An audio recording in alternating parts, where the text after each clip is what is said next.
Hello, everyone. Welcome to another live She Knows Arsenal. Make sure you guys are liking this video and subscribing to the channel, getting into the chat, letting me know how you guys are thinking and feeling and where you're watching from.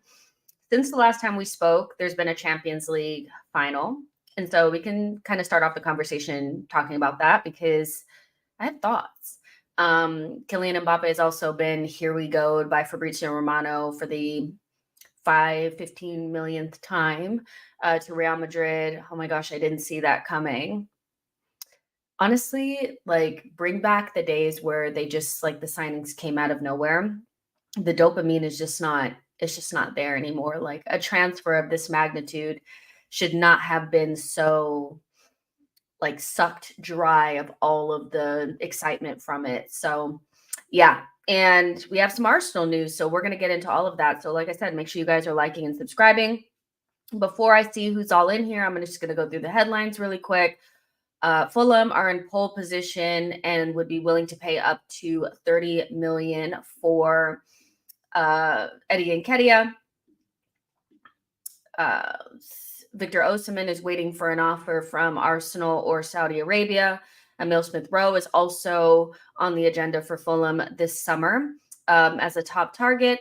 Arsenal have confirmed that they are in discussions with several academy players or under 21 players, Cozier, Dewberry, Carl Hein, who's been the third number 3 goalkeeper this season, and Rowe Walters. Arsenal have strong interest in Douglas Luiz, whose contract ends in 2026, and Aston Villa are in some sort of profit and sustainability problems. So they're going to need to sell one of their big stars. So, and you would imagine bringing in Ross Barkley, who was confirmed as a free signing like maybe a day ago or maybe even this morning, has something to do with Aston Villa prepping themselves for potentially losing one of Jacob Ramsey or Douglas Luiz. So we have some stuff there, the profit and sustainability things. I do think that like that the whole idea that Arsenal are just going to be able to go out and buy whoever they want and it's just going to be fine. Guys, know your club, know the situation. Like we are definitely going to be going into this window, I think, a little bit differently than last window. I think we went really big last window to get Kai Havertz and Declan Rice, and so this summer might be a little bit more tame. Not saying that we won't get anybody, but I can imagine us bringing in a couple of young players, smaller fees, that kind of stuff. So know your club for sure. Make sure you guys are in the chat, like I said. And Roscoe DeSol said, we are here. Sam said, first in the chat today, I never heard of this Sesko guy before we were linked to him. I'm looking at his comps and I'm not impressed. Let's hope Arteta and Edu know what they are doing. Nicholas J says, who exactly is Sesko from Canada? I mean, Sesko, I think it's any player that's played in a top 5 league, like I'm not saying like you should know who he is, but he plays in a top 5 league and he played in Champions League this season as well. I'm surprised that some people haven't heard of him, but Sesko, 20-year-old Slovenian striker. He was at RB Salzburg last season. He's at RB Leipzig this season, and he's said to be one of Arsenal's top targets. We're going to get into the deadline. Arsenal want to sign him before a certain period of time, so we'll get into that. But he's very talented. The physical qualities that he has, we've spoken about this on previous streams. You just can't, there's not any way to buy or like create somebody that has like that pace and power and athleticism. And so he's the physicality that he has is something that I feel like Arsenal fans should want. Like we've had smaller strikers and we've seen what that's like, playing with Gabriel Jesus or Trossard at false 9. We know what that's like. Having somebody that's 6'5", quick, technically good ball striker. Those are the types of qualities that I feel like Arsenal fans should be wanting in a striker because it's something we haven't had in a very, very long time. So he's young, like potential talent. Like it's so obvious what he is. But I know that a lot of Arsenal fans want the finished product, the finished article, but there's not that many out there on the market. Like this is a very dry striker market. So Arsenal have to make the decision. Do they want to go with somebody a little bit more proven that's going to cost a lot more, that will probably make, like, if you bring in a big striker, that is definitely going to make it more difficult, if not impossible, to bring in a big midfield signing. But if you bring in somebody like Sesko, who's going to cost around 55 million release clause, then you would still have money to go get a bigger midfield signing. So from my perspective, it's not just about, oh my gosh, like we need to bring in a striker and they need to be of the finished article. I'm also thinking about, okay, but what else do we need? And for me personally, the midfield signing is super important and has to be a big signing. So I'd be willing to take a more like a project striker, but I don't even think he's like a project. I don't think he's as raw as, like, let's say like Mudryk was. Sesko has played in Champions League this season. Like, he's played in Champions League. He scored, like, he's in double figures for goals for RB Leipzig, not as a starter. So like it's not like he's coming from some crazy place off in the cut. Like, we've seen him play before. John P says 60 million for ESR and Eddie is great business, I think. Burmy says sell Eddie, loan ESR. It's interesting that people still, like, they don't want to sell ESR. For people that don't want to sell ESR, why? Like, I'm genuinely concerned, like, not concerned, but I'm interested to understand why you're so unwilling to allow this player to go. In the last, let's say 10, 15 years, there hasn't been very many players that we have sold from the academy that we've actually felt like we've missed out on. But there's been plenty of academy products and just players in general that we've held on too long, and we've regretted doing that. So, I just think about, like, statistically from past situations, usually if we sell before it's obvious, it's like a great thing. Iwobi, Willock, guys like that.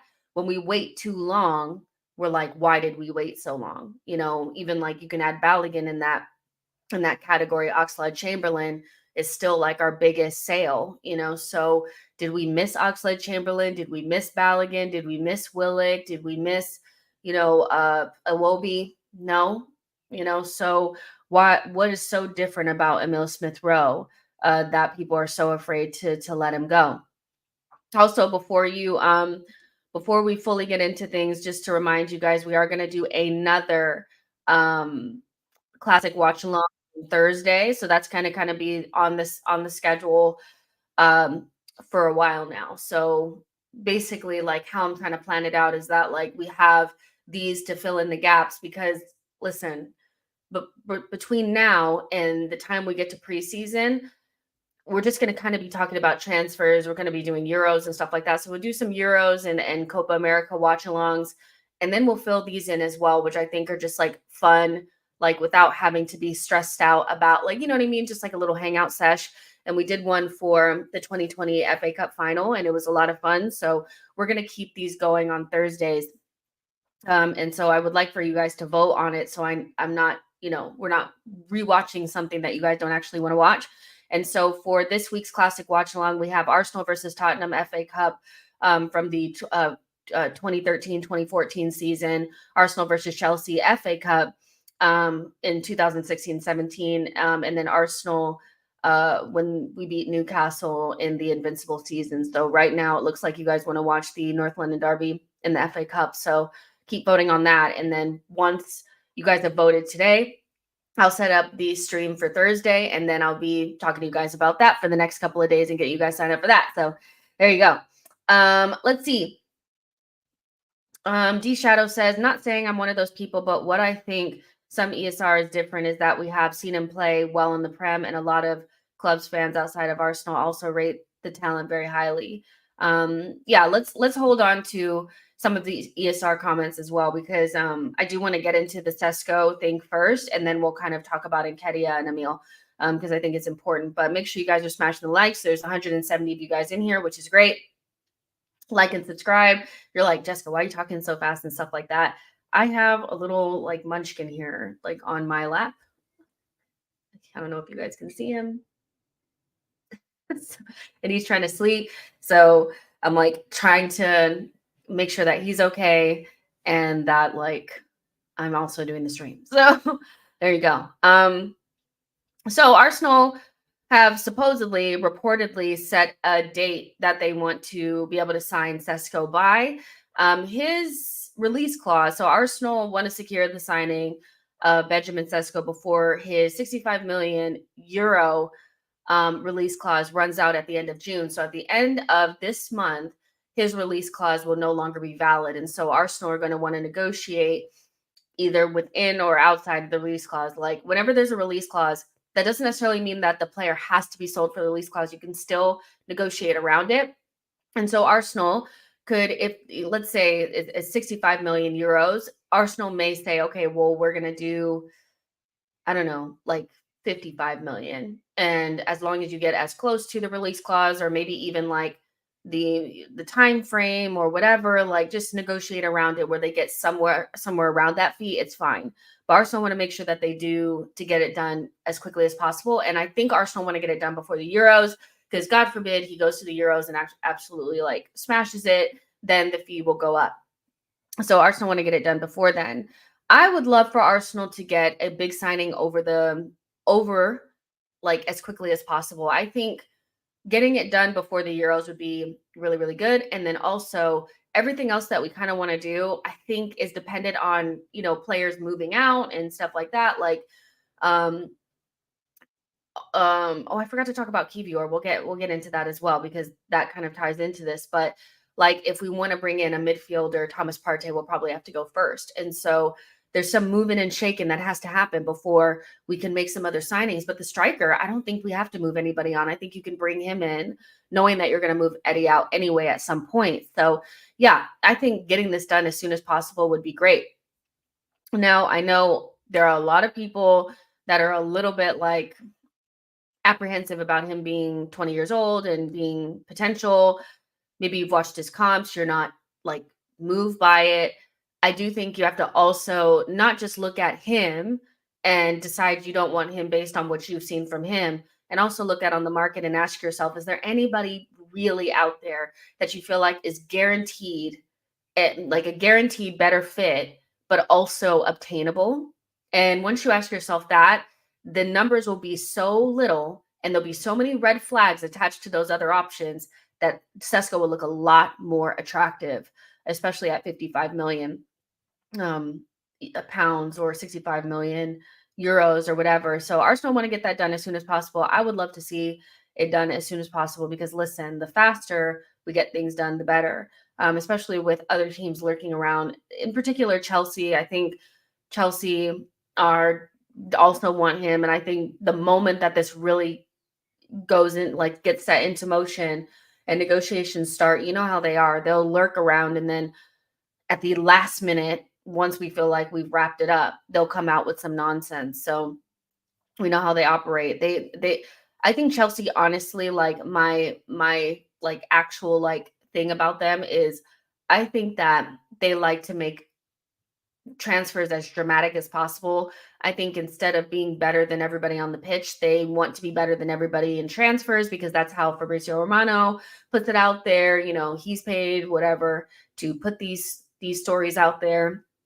And so, they wait for basically Tosin Adarabioyo to be really, really close to going to Newcastle. And instead of just talking to him initially, they want to like steal the signing or whatever. You know how they like to like jump in and hijack it.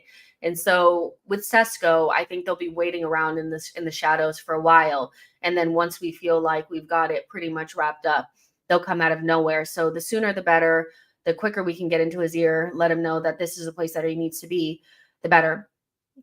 I feel like that's, the best course of action, because we're not going to be the only ones wanting to sign him. That's for fucking sure. So yeah, let's see. Saida says, whenever we're interested in a player and Chelsea are involved, I get slightly less optimistic. We've not beaten them to a signing in a while, even without them having Champions League. To be honest, like I get what you're saying about being able to beat them to signings and stuff like that. I do think that, at a certain point they did want Declan Rice, and they just couldn't compete because they didn't have Champions League, and we had already gotten into his head. And from my perspective, if we're not competing against Real Madrid and Manchester City for a signing, if they decide to go somewhere else, it's not for footballing reasons. It's because they're going to be willing to pay more. Their agent's trying to get them to that club. And in that case, you can kick rocks. Like, the only two clubs that I feel like I would feel like moderately like kind of okay with losing out to is Man City, or like Real Madrid. Like anybody anywhere else that they go, I'm just thinking, okay, well, there's an ulterior motive or something else or money or something like that. So if Sesko were to go to Chelsea, I'd be like, it rocks. Like, what can you do? Because it's not for a footballing reason. We have Champions League, they're in conference. Like they are in the managerial merry-go-round. We have a more stable environment. Like we've been better than them for 2, 3 seasons now. Like, I don't know what to tell you. So yeah, I think I get that being like I get being slightly less optimistic, but look what happened with Mudryk. Like we basically had him in the bag. They came and tried to hijack it and try to make it to the story of the January transfer window, which it ended up being, only for him to be rarely used, not really like solidified his spot, very like hit or miss, very raw. And if they could go back to that January window and not sign him, I bet you they wouldn't have. So, you know, if they beat him, if they get Sesko, then they get Sesko. Like that's on him. Burmy says Sesko is the best option for the cost, but still prefer Isak. The thing is, like, we can always prefer Isak, but Isak is not attainable as much as like I guess one of my biggest like pet peeves is when people do the we're Arsenal, just go and slap the money down.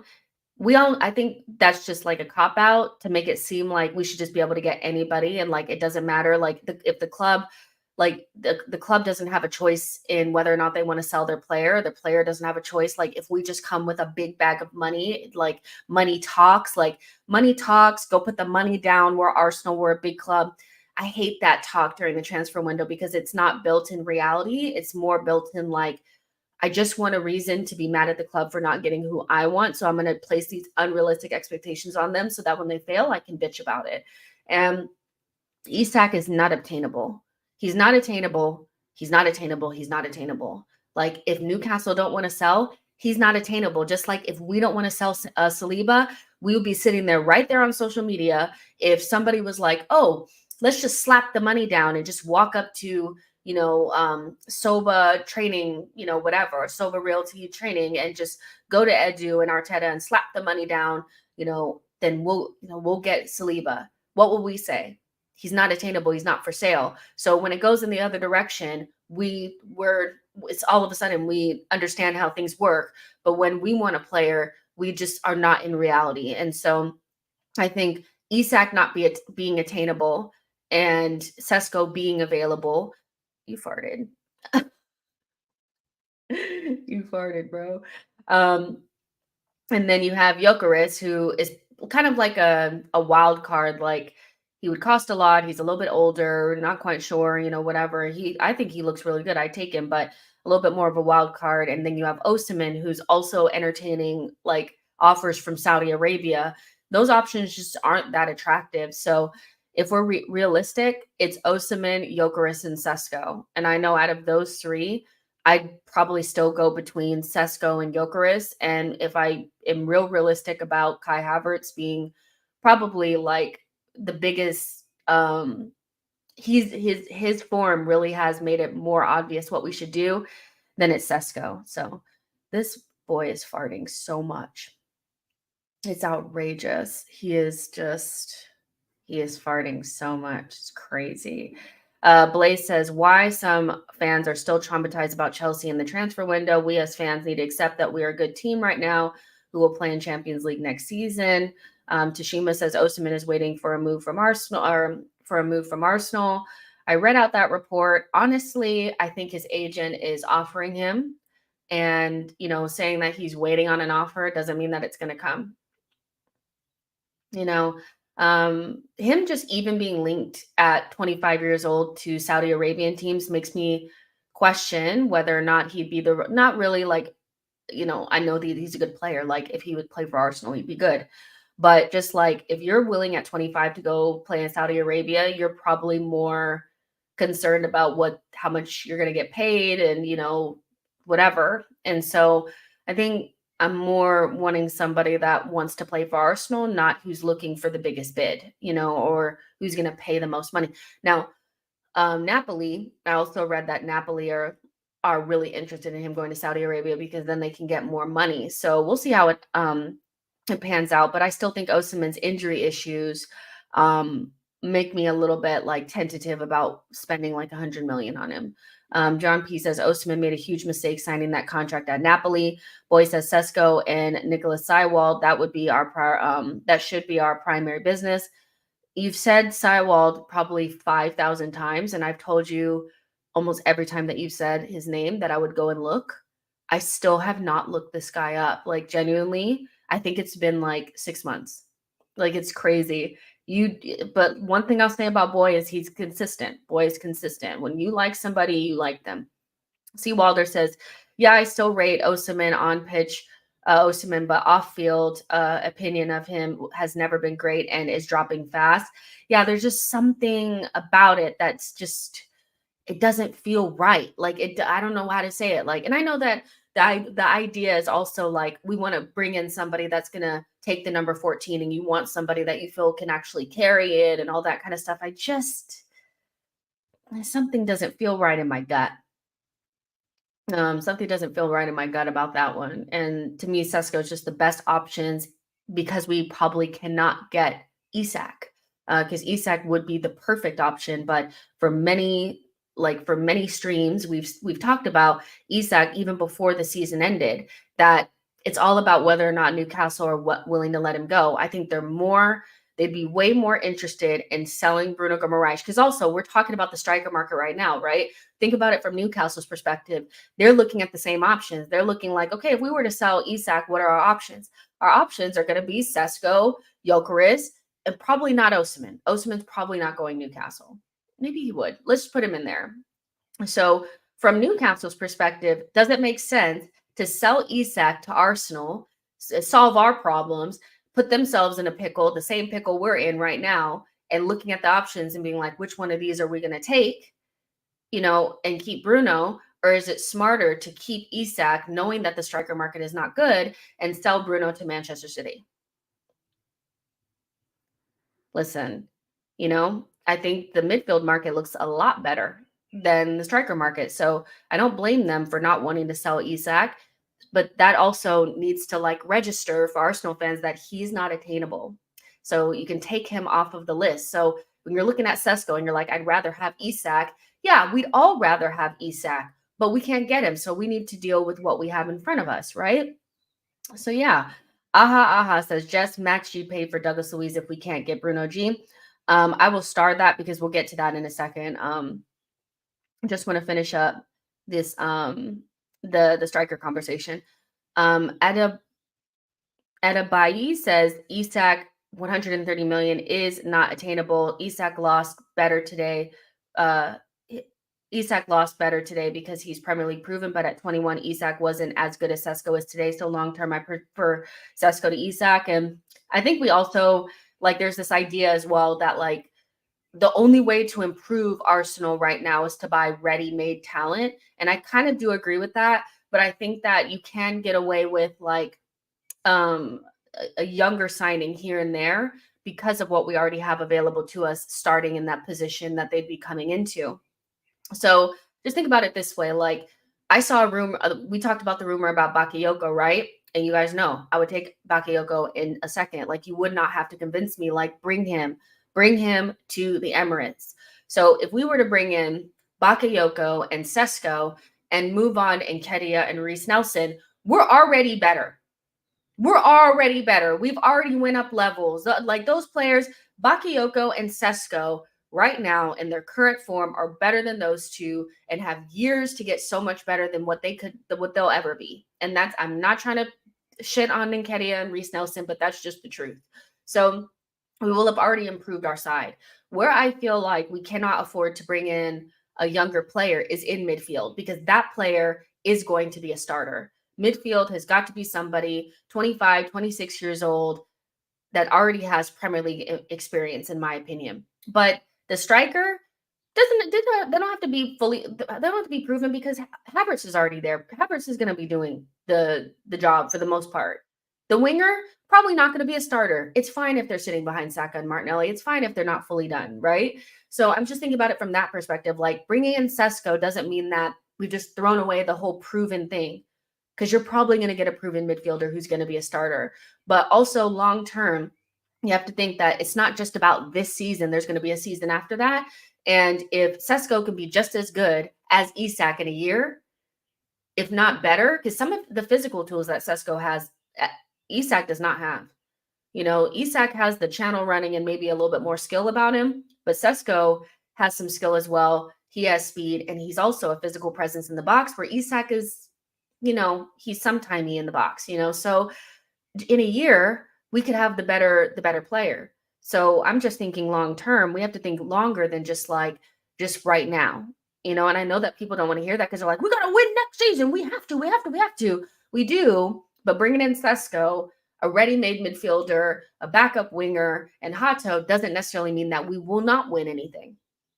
It doesn't guarantee it, but what we will know is we've gotten better. We will know we have gotten better. Okay.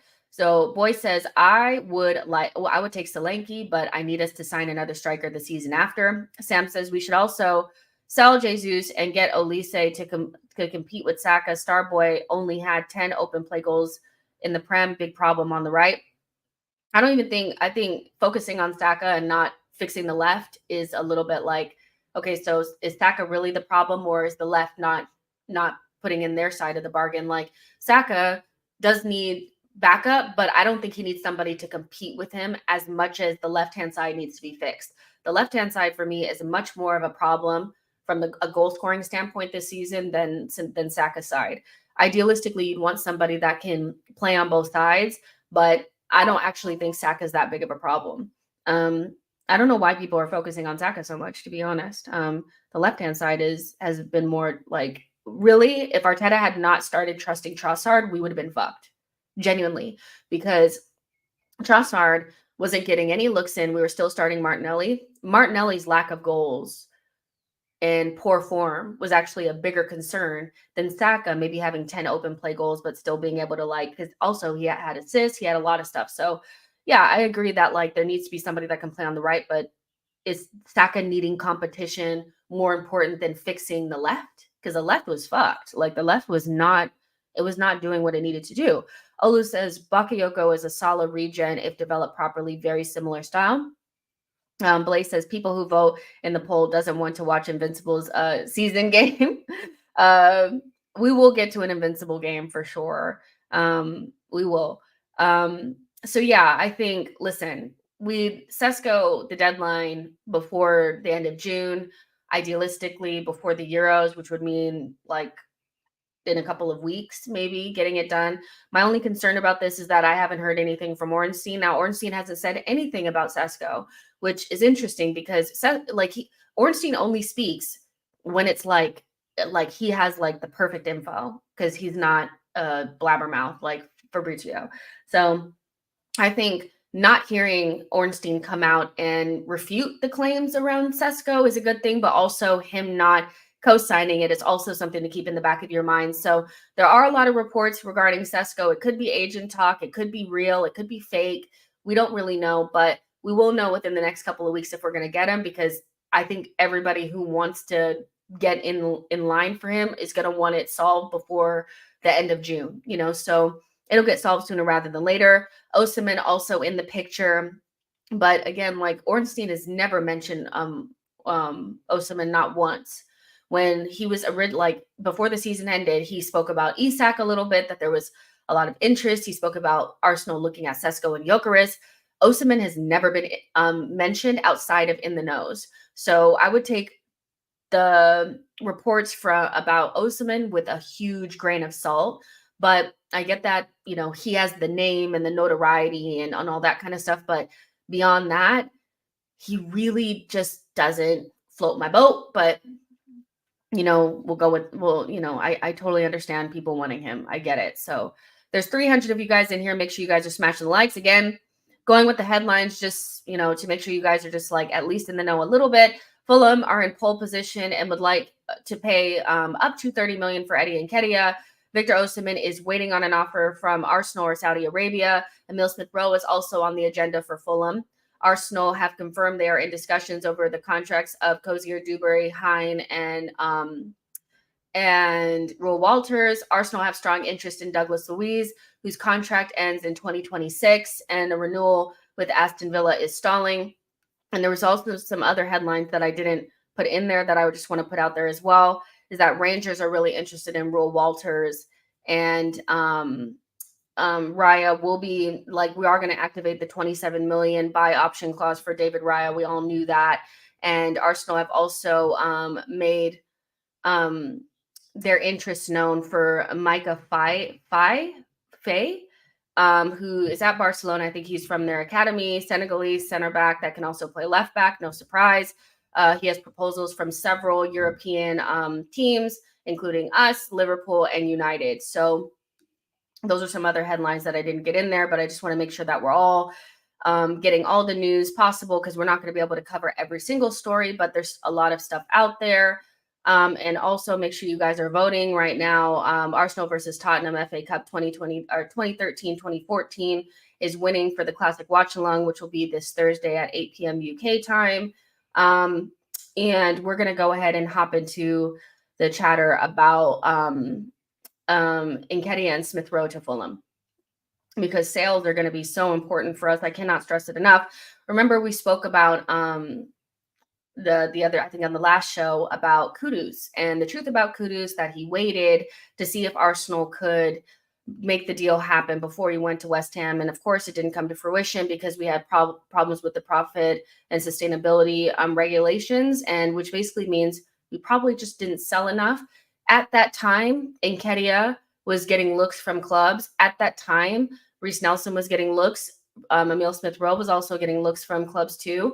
And we decided not to sell any of them. And I would say that none of them really contributed that much this past season. You could probably say Nketiah did, because he played a lot of the games earlier on in the season.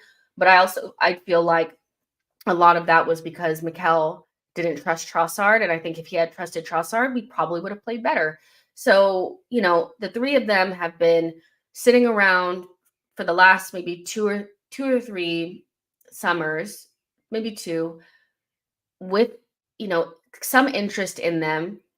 And we probably will get just about what we will have gotten for them the season prior, the summer prior, this summer. So has it helped us to wait a little bit longer? I don't know if it has. And what I was saying before is that there's never really been a player that we've sold ahead of time that, we've regretted. The Iwobis, the Oxlade-Chamberlains, the Willocks, the Balligans, all of that was really good money that we haven't really, you guys can let me know if you disagree, but hasn't really felt like we've missed out on anything. But keeping them longer, there's never been a time where I felt like we've gotten more, or we haven't regretted selling them earlier. So I'm fully expecting all three of them to go, if I'm honest, Reece Nelson, Emile, and Nketiah. I think Emile would probably be the most devastating, just because he's, some people still say that he saved Arteta's job, which I think is like the dumbest narrative, but that's neither here nor there. But because he had that really good season in 2021, and him and, Saka came together to really boost our season in a time that we were really down and out. I do think that emotional attachment, him being the number 10, the Saka and Emile Smith-Rowe song, all of those things will really hurt. It'll hurt if he goes. But the reality is I just really don't see a reason to keep him around any longer. The position that we're trying to force him into doesn't suit him that well. The way that we play is so different than we played in 2021 when he scored those 10 goals. He's not reliable physically. I just feel like this is the time. It was time last summer. It's really time now. And we should move him on. I just really feel it in my gut that this is the time. Will it suck if he goes to Fulham and bangs? Absolutely. But as long as we're doing what we're supposed to be doing, it shouldn't matter.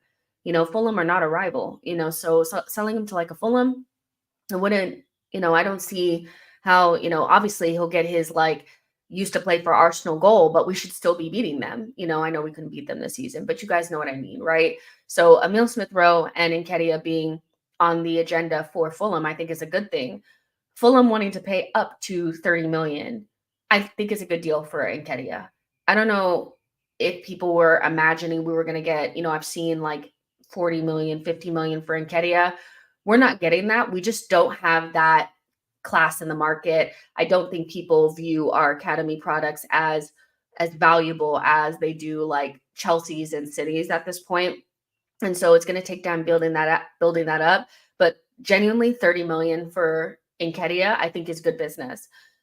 I think 20 to 25 for Emil Smith Rowe is good business. I think 10 for Reece Nelson is good business. Like that is all just like all profit from players that don't offer much. And if you scrap all those little coins together, all your little shillings and stuff, just shove them all together. I'm doing just like the rough math, but like that's like 60 million just right there. That could buy you a player. That could buy you Sesko. So let's get it done. Let's get it done. Gosh, you just keep farting, man. EMVE says, great deal. Plus, it stops Fulham buying Broya from Chelsea to fund a Sesko move. 2 birds with 1 stone. Samuel says 30 million is enough. Actually, 25 plus 5 for Eddie is fair. Blaze says 30 million for Nketiah. Arsenal should take it and run. Sam says shillings, Jess. Is this the Pirates of the Caribbean? Listen, I don't know. Maybe. I was just trying to be funny. You guys don't ever laugh at my jokes. Fine. D'Angelo says, people got short memory when Nketiah scored last-minute stoppage goal last season. Everyone was, yeah, for him. Now he's shitty to everyone. Honestly, that Bournemouth goal, it's a memory, but it's not anything that I feel like we should be keeping him for. Like, that was one moment last season, like not even this past season, but the season prior. And if that's your last big moment for Arsenal, I think that actually says more than anything. That is the main memory that people have. A stoppage time goal against Bournemouth, not last season, but the season prior. So it's not about him being shitty or good or that goal or anything. It's should he be moved on? Absolutely. And it's just not about, I don't think anybody that we're moving on at this point is a bad player. I think all of the players that we have in the team are good players, but the margins are fine at the top. And Reece Nelson doesn't offer enough to be having this coveted spot. I think you could put Nweri, give him those minutes. I think, like I said this in the last stream, I think the minutes that Nketiah and not Nketiah, sorry, Reece Nelson and Emil got this past season should go to Nweri. Genuinely. Like I don't see, it's not about him being shitty. It's not about, I don't know. But if you're keeping him because of the Bournemouth goal, you're the problem. Like, you're definitely the problem. Like, you're keeping him because of the Bournemouth goal, you're the problem. Caesar says Nelson had his moment. And Art says if Sesko picked Chelsea over Arsenal, then we didn't need him anyway. Keenan says ESR is worth 35 million minimum. We need to demand proper money for him. I don't know if he is, to be honest. I think a lot of these big prices are based around players that, I said it in a group chat the other day, and not the other day, a couple months ago. And actually, this was like before, like actually when the season like barely started. And I was saying that Anthony Gordon and Emil Smith Rowe were on the same level. And I got absolutely killed for it. And I was like, I think they're on the same level. I don't think Emil is any better than Anthony Gordon. Turns out Anthony Gordon was one of the best forwards in the league this past season. And he went from Everton to Newcastle for like 45 million.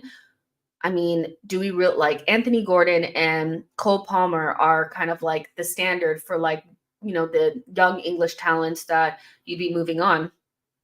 That kind of play in the similar positions. They're like, winger, number 10, whatever, goal scoring, creative forwards, whatever you want to call them.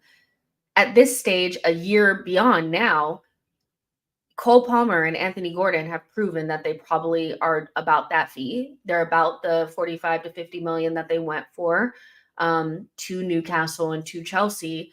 Has ESR proven that these past seasons? No, he hasn't. So all of this is really based upon a season that was like, it's expired now, 2021. If you're saying that he's worth the same amount, if not just as much as Anthony Gordon and Cole Palmer, based on a season that happened 2 years ago, that's just not how the world works. Like, ESR is almost like a forgotten talent. Like, the fact that if we could get 25 million for him, I would be like, wow. Not because he's not talented, but because it's like, we don't even know what he really can do anymore, because everything that it's based on is based upon the past. Like, it's not even recent shit, So did he even score a goal this season? Like, even in the games that he played, he didn't score any goals. Like, we're really reaching here. Like, ESR, genuinely, like, we should have cashed in like a summer ago, really. Now, if we got 25, I'd be very, very, very I'd be surprised. So yeah, Social Joint says ESR looks like damaged goods. Not sure he's fit. Looks like recovery, a recovery from injury player. Maddie says ESR shouldn't go for less than 35 bags, to be fair. Otherwise, Mikel needs to keep him and rotate him properly. It's simple. We can't just keep letting our players go for next to nothing. 30 million. If you got 30 million for ESR for a player that's played, like, somebody do the math. Like, he's played like no minutes. Like, let's be serious for 5 minutes, guys. Like, in the last 2 years, he's genuinely played no football. So to get 30 million for somebody who's still living off of 2021, half of a season in 2021, that's really good. Like, what are we basing this fee off of? The past. Like, he didn't score any goals this season. He hasn't played in 2 seasons. Like, where do we get off asking for like more than that? Just because he's English? Like, you guys, like, Nketiah at this stage probably has a better chance of getting the 30 million than ESR does, because he's played more.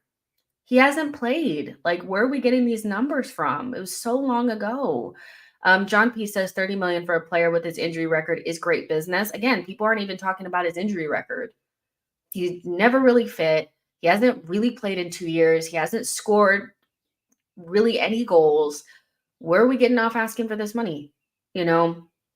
Like I'm saying, if I felt like we had a player that was worth that, I would say that's what we should be getting. I think the player that I'll be probably most devastated about the fee is probably Ramsdale, because I feel like we're going to lose money on him, and we shouldn't be. We should be making money on Ramsdale. We'll probably lose money, but Nketiah for 30 and like something around 20 to 25 for ESR, I'm taking that.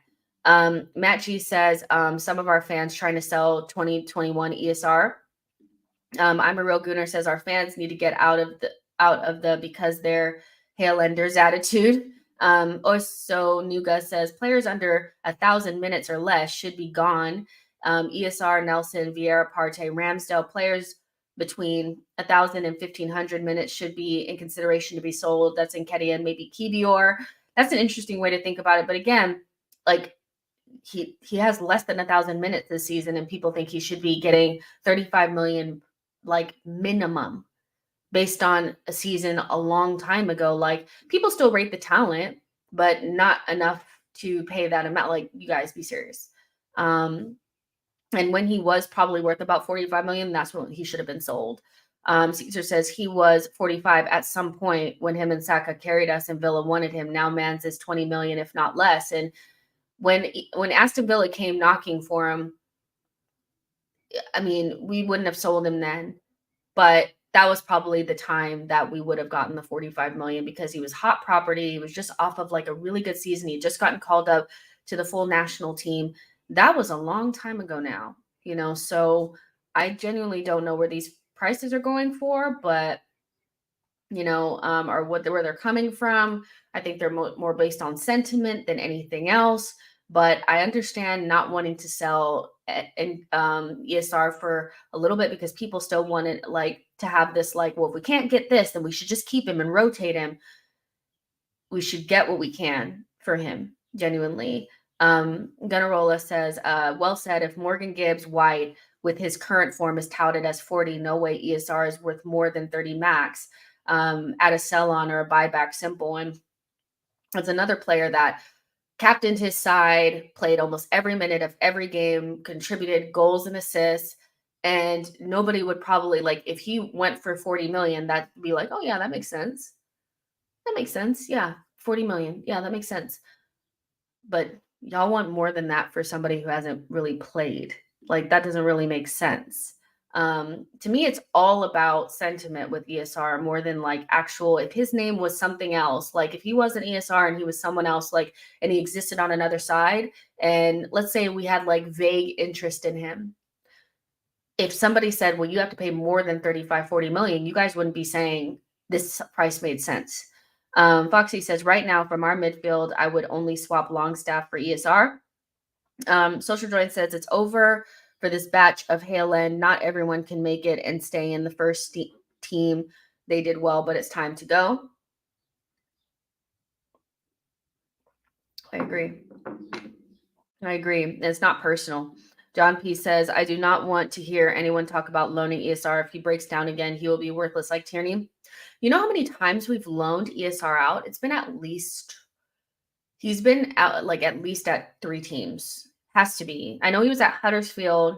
Maybe it's only 2. He was at Leipzig as well, but he's done his loan out. He's done his loan out, guys. It's either he's ready to play for us or he needs to be sold. And we have new players coming through, which we're going to get to that topic in just a second, but we have new players coming through that are, if they do sign new deals or if they're in Nweri's position they already have, that are going to need space in the first team and they need minutes to take. Like realistically, there should be maybe 2 players in the first team that get all of Nketiah, ESR, and Reece Nelson's minutes. Whatever minutes they got this past year should be going to 1 to 2 Hailenders, the most talented, the most special. And Nweri needs space to grow, you guys. How do you expect to keep ESR, maybe even keep Reece, because some people want to keep Reece, and then also have Nweri in there? That doesn't make sense. Like somebody has to move on, so you have to like these guys have had their time. They haven't really broken through, and that's fine, So yeah, but also Nweri and so not Nweri, sorry. Arsenal are in discussions to extend Cozier, Dewberry, Walters, and Hine. Putting Hine to the side, Walters and Cozier, Dewberry are the ones that the meltdowns are going to come off of if they leave. I know like Lino Sousa already left. But Rule Walters was supposed to be like the next up, and he even like put out a goodbye message when it's like because he wasn't going to sign a new deal. And there was like a mini meltdown about that. Arsenal are said to like still be trying to like tie him down to a new deal. And Cozier Dewberry was said to be going to Newcastle or signing a deal with Newcastle, but Arsenal are still in discussions to keep him as well. It would be nice to keep Cozier, Dewberry, and Walters, and at the very least loan them out. I don't know if there'll be any space for Walters in particular to get any like decent playing time because we really don't rotate our back line that much. And like I know he can play right back, but he's a center back. Like if they buy Hato and Kivior stays around, and there's not going to be that many minutes for him. But Cozier Dewberry could potentially get some minutes, the Reece Nelson minutes. Maybe you give Nweri ESR's minutes and Cozier Dewberry gets Reece Nelson's minutes. But it would be nice to keep the 2 of them. I'd rather, keep them and at least give them some minutes or something, or loan them out so that we can get a fee from them rather than losing them for free. So if you guys want the likes of Cozier, Dewberry, and Nweri to make it at Arsenal, or you want to see them next season, then you also need to want ESR and Reece Nelson to go, because those 2 are actively like blocking them from getting into the team. Let's see. Keenan says we need to prepare all of our academy players for sale. Then Arteta can choose to keep who he wants. I don't think our outgoing transfers are managed well. Maddie Gunner says if ESR gets regular football week in and week out, it's guaranteed that he'll cook. If we sell him for a low fee and he comes good a season later at another club, everyone's having a meltdown. Let's break this down a little bit. If ESR gets regular football week in and week out, it's guaranteed to cook. I would say that he could, but he also could just remain injured. Like we know he's injury prone. But let's just say he does cook. If we sell him for a low fee, what is a low fee? You guys, like if you think 25 million is a low fee for right now, then then again, when we start talking about selling players before it's obvious, then we need to start selling them before it's obvious, because it wouldn't matter if we sold ESR a couple of years ago. Like, let's say we sold him to Aston Villa, right? And he was the player that we sold for the 45 million, and he cooked. We would have got 45 million and would have reinvested. It would have been fine. But now that we've kept him too long and we're going to get this low fee, if he does well at like a Fulham, you guys are going to have a meltdown. But it's just like, what do you want? Do you want to sell him early and get the good fee, or do you want to sell him now and get whatever you can? Like, you can't have both. You can't, like, you're not going to be able to sell good players before it's time. That won't potentially cook somewhere else. So I think the level of insecurity that we have around players that don't really fit our system, players that aren't really developing at Arsenal, players that don't offer anything off of the bench, we're really insecure about them doing well somewhere else. Very insecure about it. I don't really give a shit if ESR goes and we, like, let's say we sold him for 25, 30 million, like, which would be a lot, I feel like. But if we got that much for ESR and he cooks somewhere else, I would go about my happy way as long as we reinvested properly. Good job. You're cooking somewhere else, but we're cooking where we are, because I'm not insecure about it. I don't give a damn. And most of the time, based on history, even if they do well where they're at, we don't care, because we're doing what we need to be doing. You know, people were afraid Balogun was going to do something. They were saying he was the next Kane. I remember some of you guys were saying it. He's so similar to Kane. He's the only player on the market that's similar to Kane. We're going to regret it. Have we? Have we regretted it? No, we haven't. So the constant wanting to keep them because you just want to hoard them, but not wanting to sell them for the good fee before it's obvious, but also not being willing to sell them now for the low fee. It's like, y'all don't want to make a decision.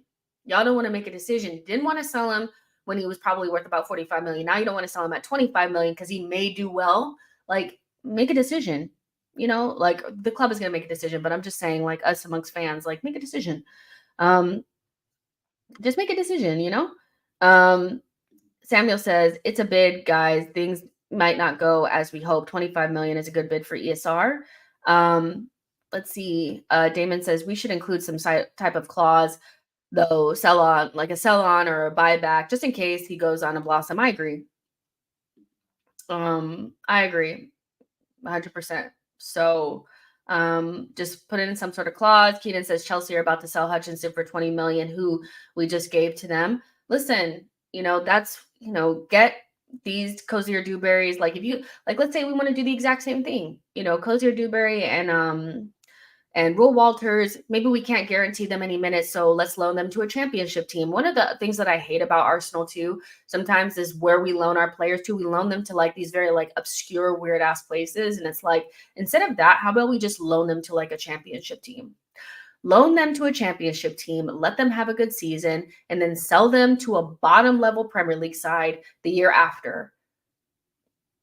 The formula is right there if we take it, you know, but we do weird shit. Like, we really do weird shit. Like, don't send Cozier Dewberry to some like weird Eredivisie spot. Like, send him to the championship, you know, because the Premier League sides are going to be looking there to shop, and Premier League teams have money. So yeah, not letting Rowe Walters and Cozier Dewberry go for free is important, but they may not be good enough to break into the first team. So loan them to a good spot.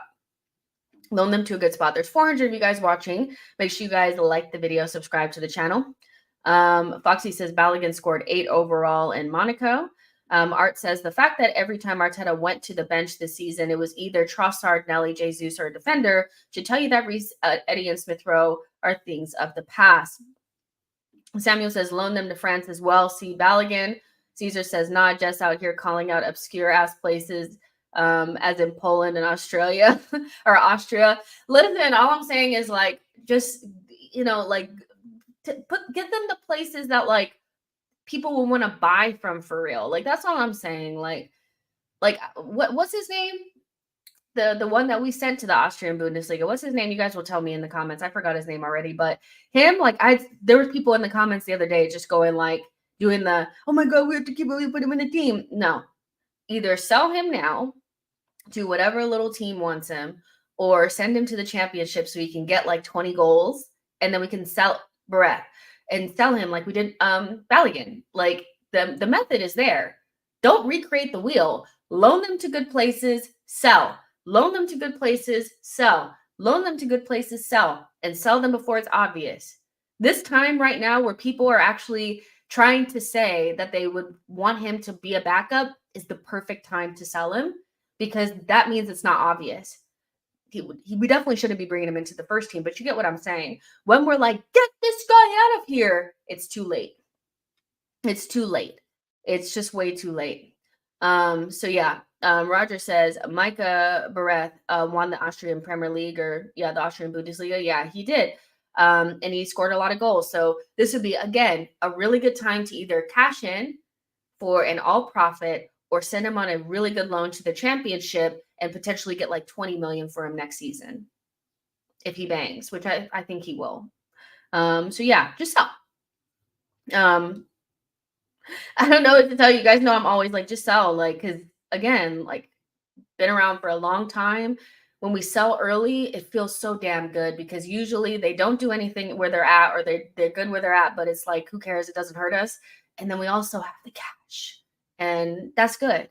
Douglas Luiz. So Arsenal have strong interest in Douglas Luiz, and Aston Villa need to sell. And I think Ross Barkley coming in on a free is a good indication that they'll probably be looking to move on one of their midfielders, if maybe it's Jacob Ramsey or Douglas Luiz, who, if his contract is renewal is stalling, then maybe he's somebody that wants to move on. How do you guys feel about Douglas Luiz? I'm very interested in your guys' opinion on Douglas Luiz, because you guys have heard mine, and I'll give it again for people that are new to the channel. And if you are new, make sure you guys are subscribing. But Douglas Luiz is an interesting one to me, because as much as he fits exactly like the player that I feel like we need, a number 8/6, Premier League proven, also the age, it's all perfect. It's all kind of like making sense to me. Also, he's a dead ball specialist, which is something that we don't have. I just feel flat when I think about him in the midfield. I don't know. Maybe I'm just having my moment where I'm like, we need a name, or I don't know. Like, I guess when I watch him play, I'm never really like dazzled, but I also have always wanted Bruno Guimaraes. So it could just be the case that I just want a different player. And so it's hard for me to see someone else. But also, I like Youssouf Fofana, and I actually like Youssouf Fofana more than I like Douglas Luiz, which is odd, So there's something there. Maybe it's also the fact that his agent is Kia, and I can't stand him. So I don't know. What are your guys' thoughts on him? Like, what's the most you'd be willing to spend on Douglas Luiz? What do you like about him? What do you dislike about him? And if we were to sign him, would you be disappointed, or would you be elated?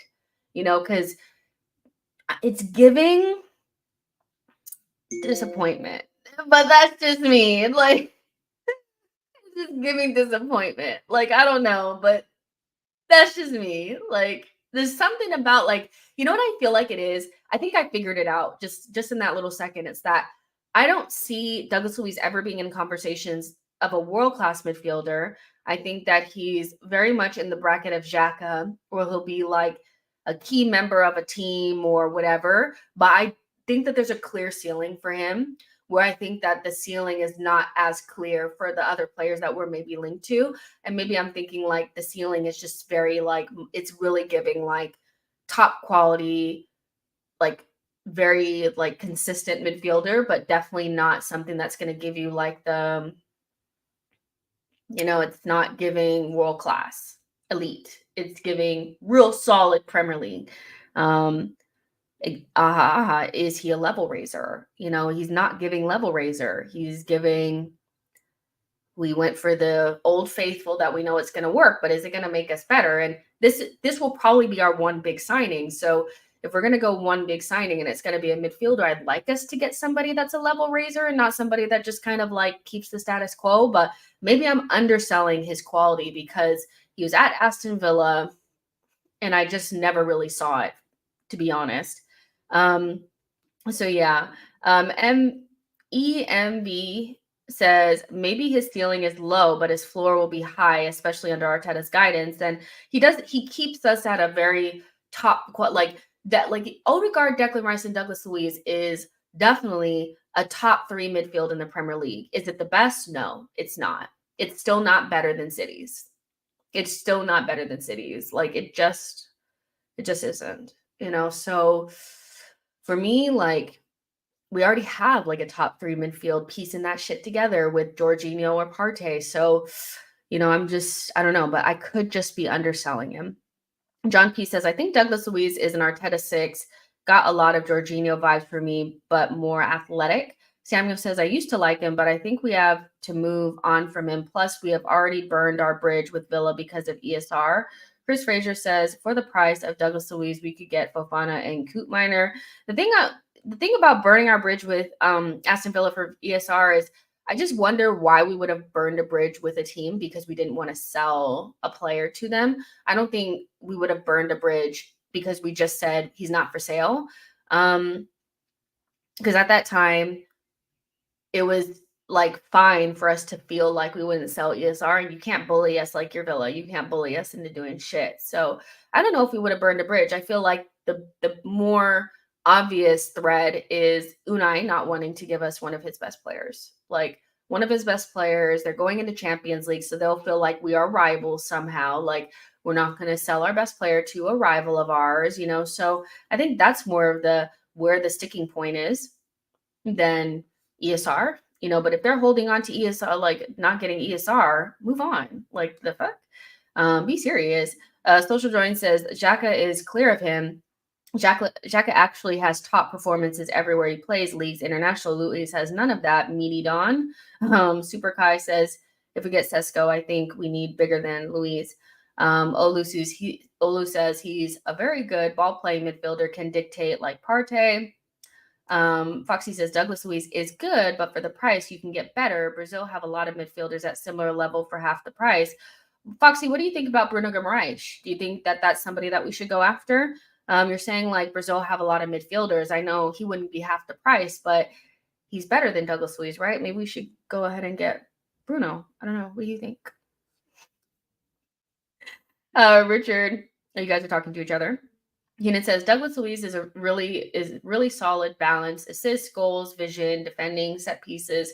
He isn't the shiny new thing for Arsenal fans. It's just like Vlahovic, great option now, but the shine is off. Yeah, the shine is definitely off. Like when we were desperate to get him that one, like end of the summer or whatever, even then, like I wasn't totally like in love with it, but I was like, we have to get him because I think Partey had a long-term injury or something like that. And Nenny also was out at the same time, weirdly. So we were like, we have to get him. And at 40 million, it was like, damn, that's a lot for Douglas Luiz. Now all of a sudden it's going to be more than that. I don't think we can. I don't think we can get him. If I'm honest, Douglas Luiz, I don't think they'll sell him to us. But there's also the João Neves. But again, do we want like a kid in our midfield? So Roger says Fofana is more physical, and I love we've been tougher with Rice and Gabriel. I think we could bully and intimidate teams adding Fofana to midfield.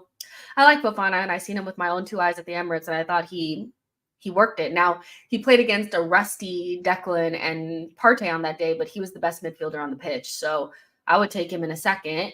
But he also wouldn't be the exciting signing that I think Arsenal fans are looking for. But we're not linked with anybody that's that exciting. I think Bruno Guimaraes probably holds the most sparkle, but like genuinely, like maybe João Neves because he's like gives the YouTube, wonder kid, kind of vibe. But genuinely, like Douglas Luiz and Fofana both can do very similar things and probably solve a lot of our problems and give us consistency in midfield. But are we like excited about it? Probably not. But does it need to be exciting? I don't know. Is that the point of transfers? Foxy says Bruno is concentrating on Copa America. Leave him alone. Fair. That's very fair. Boy says AOJS ban this Richard Stone guy. He's just here to throw high school insults in the chat. I don't even see this person. Who is Richard Stone? I don't see a Richard Stone. I don't see. Oh, here we go. Oh, okay. Got him. Got him. I hadn't seen him. Yeah. Troy says, I am excited. Social Join says Fofana is just solid. Get on his job type guy, pure soldier. And I just sometimes I feel maybe we do need a little bit of like a what do they call him, like a water carrier in midfield. Like Declan is the sparkly, like kind of can do all these different things. When he runs forward, it's great. Odegaard is the creative guy. Maybe we do need a little bit of a water carrier in midfield, somebody that's not as flashy, but gets the job done, and I think it's so important for whoever comes in to play that midfield role to be able to do more than one thing.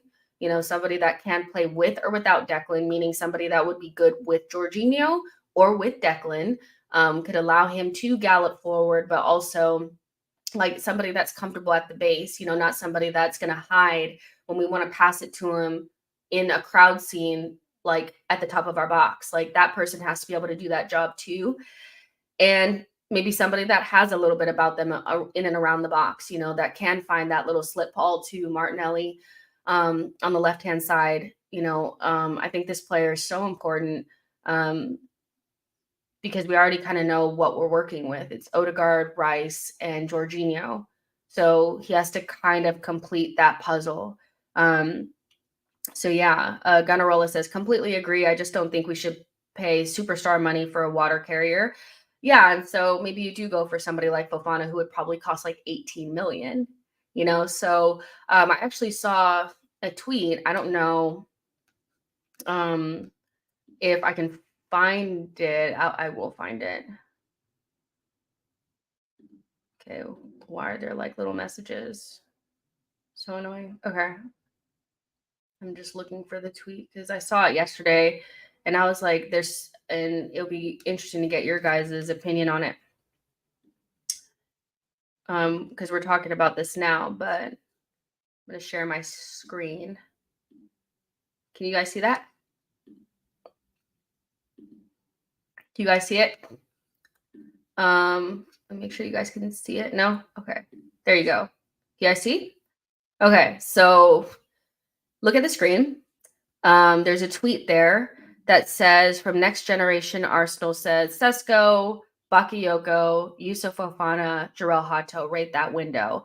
I want you guys to rate that window right now because I rated it with my friend. We rated it. I'll tell you what we rated it in a second. But I want to know what you guys think about that window. Not any of the other windows below, but Benjamin Sesko, Johan Bakayoko, Yusuf Fofana, and Jarell Hato out of 10. What is that window? I'll give you guys just a second. And give me a little like, and why too. Because why is also really important. Out of 10 social joins, out of 10. Out of 10. And also like a little bit like of a reason why too, especially if you gave a low score, like why? Because I have thoughts on the window. So let's see. I'm gonna go to the top. Jagoon says 8 out of 10. Art says 4. Tawana says 6 to 7 out of 10. Caesar says, oh, I've seen it, 3 out of 10. Rose says 6 out of 10, very decent. Gunnarola says 6 out of 10. Tawanda says 8 out of 10. Bailey says 9 out of 10. Develle says 4. Emadou says 8 out of 10. All options we can trust. Keenan says 4 out of 10. Boy says 4 out of 10. Blaze says 2 out of 10. MV says, tell me the price of Fofana first is like 18 to 20 million. Keenan says we need a left center mid. Tabuki says 5, nothing special. Super Kai says 6 out of 10. I think you need another midfielder in there. Troy says Bakayoko ain't coming, but the other 3, 10 out of 10. KK4 says 8 out of 10. Art says 4, no Premier League experience. John says 7 because we get back attack. Develle says 5 because none of these names stand out, but it covers the positions that we need. Burmese says 8. Tawana says no Premier League proven to kick us off. All have to be integrated, but they have talent. Tawanda says no superstars, just hot prospects. That's why. I like the thought process. Rose says 6 out of 10 gives us good depth for FA Cup and Carabao. Doesn't give us winning quality in UCL, though. Will Arteta play these players given how little he played other subs? Good question. Caesar says 3 out of 10. Sesko and Hato, great backup and potential to make the 11. Fofana ain't it. Has no awareness in defense. More advanced player. No marquee signing. Bakayoko is unnecessary. If Fofana is 20, get Olmo in. I can't stand Danny Olmo. I do not want him at Arsenal at all.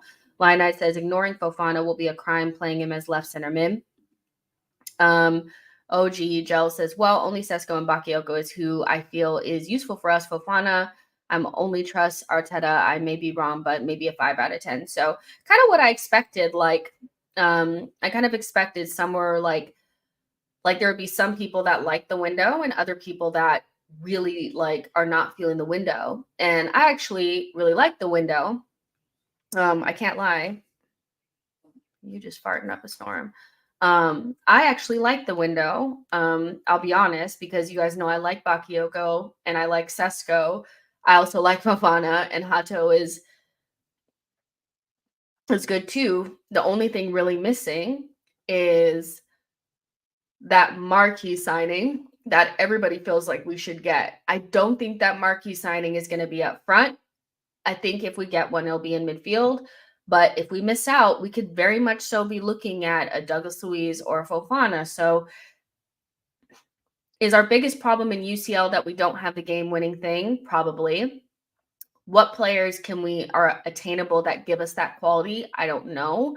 And I think also like recruitment a lot of time is based on availability and what's actually out there on the market. The market dictates what you can do.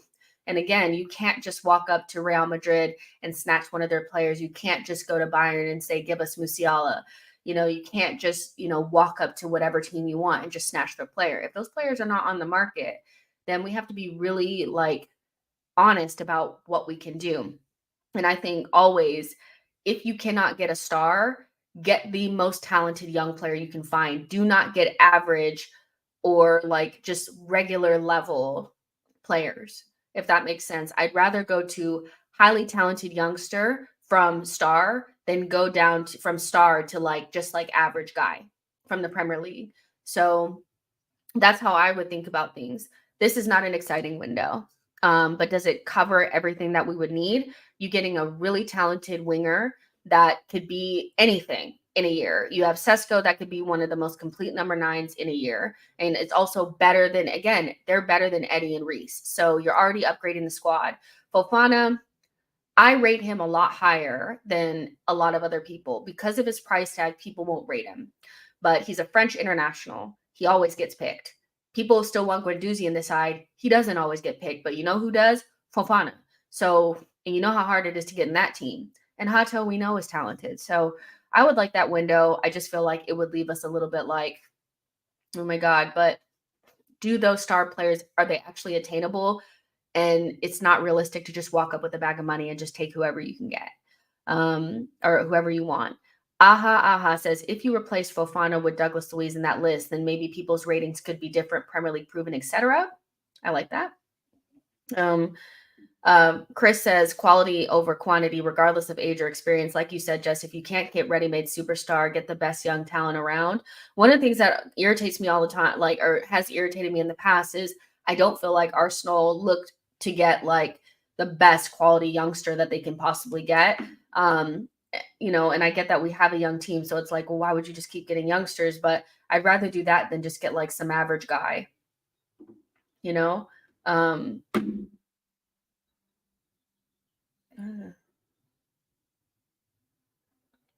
So annoying. Okay. MM says, I just see a surprise signing out of nowhere like Brahim Diaz level. Okay. Okay. Jagoon says, what marquee signing can we get realistically though? That's what I'm saying. It's like if that player is not available or doesn't exist on the market, like I still feel like we need to wait and see what happens with Real Madrid and whatever domino effect comes from Mbappe, because I do feel like there could be, like, they have Endrick, they have Arda Güler, they have Vinny, they'll have Mbappe. one of Rodrigo or Brahim Diaz has got to be on that, like on the outside of that group. And I would take either one of those at Arsenal. Now, I know some people, but genuinely, I'm gonna be so real with y'all. Anybody from Real Madrid, barring like Ceballos and like maybe one or two others, I would take, because I'm not crazy. Real Madrid's level and quality. That's why like people were like, "Oh, Bayern Munich, why would we want Kimmich?" Because they have a lot of talent in their team. I don't know, and they felt that shit when we were at the Allianz Arena, and they didn't play us off the park, but they were very comfortable, and he totally just like stopped Martinelli from doing shit. These teams that we look our nose down on because we're in the Premier League, we genuinely should not be turning down their leftovers. And Real Madrid, any sort of leftover you can give me, barring Ceballos or I don't even know, I take almost anybody from that team. So yeah, like I think that if there is a ripple effect from Mbappe, we should wait and see if we could like get whoever they got, and whoever they got or let go, we should be looking at like, let's be serious. Yeah. So MV says, I agree. I just feel Arsenal need to be careful and not cut themselves short when they are this close. It's just a question of who is that signing that changes everything for Arsenal's fortunes. Keenan says Arda Güler is nasty. He's about to explode at the Euros. Tawanda says Arsenal need players that are good quality, but not necessarily a marquee signing, but a good signing. Olise is going to United. Yeah. Yeah. I see that. I mean, he has a definite like start there. You know, he's not gonna just start for us. MV says not Valverde in my opinion. Tawanda says no leftovers. I like leftovers from Real Madrid. I like them better than leftovers from Man City. I'll tell you that. And Gunnarola says Jeff's thoughts on getting Olise and moving Saka into the middle with Odegaard occasionally. I just don't think we're going to get Olise, and so I don't ever really buy into the rumors. I think he's most definitely either going to Chelsea or Manchester United, most likely Manchester United, because there's a ready-made spot for him. And so they've already like put the marker down for him. I don't think we'll get him, but I also feel like if we get somebody for the right, it'll be somebody that's kind of okay with a backup role, you know, because Saka is always going to start. And idealistically, you want somebody that can play on both sides, because our left-hand side is where we actually need more surgery. And I don't think Olise can do that. And I would move Saka out of his natural position. So that's just me.